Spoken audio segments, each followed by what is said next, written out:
ღმერთის სამშობლო ადამიანი ამ სახელწოდების გამოფენას შალვა ამირანაშვილის სახელობის ხელოვნების მუზეუმი მასპინძლობს.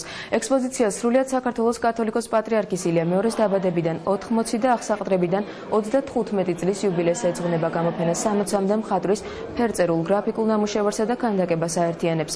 ექსპოზიცია ხელოვნების მუზეუმში დღეს გაიხსნა და 1 თებერვლამდე გაგრძელდება.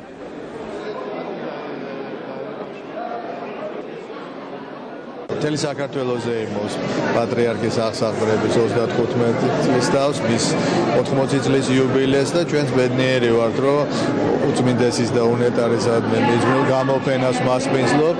ეს არის ძირითადად თანამედროვე მხატვრების ნამუშევრები.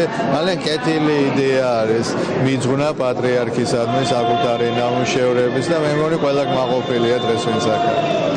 მიმაჩნია, რომ ასეთი ტიპის გამოფენები კიდე ერთხელ ასუსმებს იმ სიყვარულს, სითბოს, რომელიც საზოგადოებას გააჩნია პატრიარქის მიმართ.